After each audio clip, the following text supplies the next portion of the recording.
Do you remember the old Nokia 3650 mobile phone? It boasted many modern features, yet retained that old-fashioned circular dial resembling a rotary phone. Eventually, of course, our dials evolved from round to square, and we adjusted to a whole new world of sight, sound, and sensation.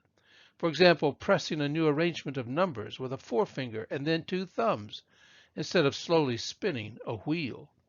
We all had to reprogram ourselves when making the switch from round to square. What has that got to do with ancient coins? Well, this, of course.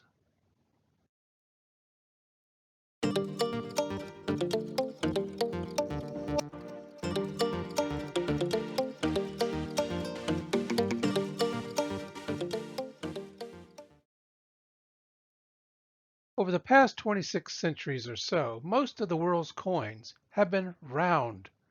On occasion, however, people have experimented with other shapes. In ancient India, for example, coins tended to be square or rectangular.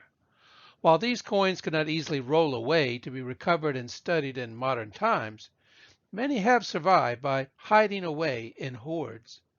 When Greek colonists arrived with the conquering army of Alexander the Great, they brought with them the Mediterranean tradition of a round coinage. In time, however, many of the Greek kings who later ruled in the East bowed to local monetary custom by striking square as well as round coins. You can see this trend here for the 40 kings and queens who reigned from about 250 BCE to 50 BCE. Let's look at one of the first of these, King Apollodotus the Savior. What was going on inside his mints? Appealing to his Indian subjects, Apollodotus supplemented this purely Greek-style coinage with a new design that featured two iconic animals of South Asia, the elephant and the humped-back bull. The inscription, or legend as it's called, was bilingual, Greek on one side and native Kharoshthi on the other. Even with these concessions, however, the round version was not very popular, prompting the king to make further demands on his mint workers. He ordered them to convert this money from a circular shape to square. This change required his coin makers to cut corners, so to speak. The continuous circular legend had to be broken and bent to match the angular contours of the four-sided coin.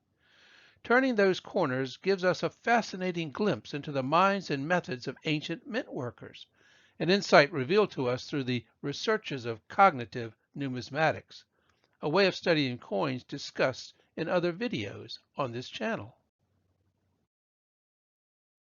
Think of these coins as one way for the diverse subjects of King Apollodotus to learn a little bit of another culture's language. If you were not Greek, the legend on this round version of the coin might well be a mystery. Where do you begin reading what is stamped here? How many words are there? In what direction do you read the text? A Greek speaker has no problem. The text starts here and divides here and here to spell out Basileus Apollodatou Soteros, King Apollodotus the Savior. How helpful for the non-Greek subjects of Apollodotus that the square version separates the legend for them. It's only 3 words, but it's a start toward literacy in Greek. And quite literally, on the other side of the coin, the favor is returned. Here a Greek is likely to be the one baffled about where to begin and in which direction to read. But the squared text solves this. The Kharoshthi inscription reads right to left, Maharajasa Apollodatasa Tratarasa.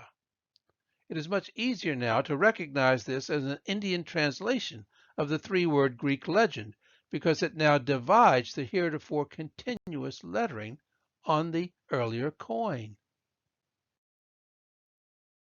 Knowing that one side of each coin translates the other certainly assists the novice reader, but especially so in the square version. In fact, this is how modern scholars first deciphered the ancient Indian script of Kharoshthi and of Brahmi as well. Coins like these were the Rosetta Stones of early South Asian linguistics. Before the man or woman on the ancient street could think through these texts, the coin makers at the mint had to figure them out first, and then carve all the lettering backwards on the dies. Inside the workshop, Greek had to be engraved right to left and Kharosthi left to right, so that outside the mint, the Greek could be read left to right and Kharosthi right to left. This had to be difficult, even on a good day, but as with any job, they could not all be good days. On the Greek side of the coin, the aim of the mint worker was to produce a legend like this, with correct and consistent lettering and tidy corners. On this day, however, the die engraver messed up the pi, cutting an H-shaped eta instead. This worker did not even bother to connect all the dots that formed each Greek letter on the die. On this coin, the die cutter had to shrink the lettering as he approached the upper left corner. Later, he was saved at the end of the legend by the conveniently deflated omicron, a space-saving tactic regularly used in the king's long name. When spacing and corners were not an issue, as on Apollodotus's monolingual coins, all the omicrons could remain regular size. Even when trying to keep all the omicrons the same size, sometimes a die engraver had to apply the breaks at the corner, as shown here, where the letters nearly crashed together. Notice a similar problem at the other corner, where the sharp turn has been taken especially wide.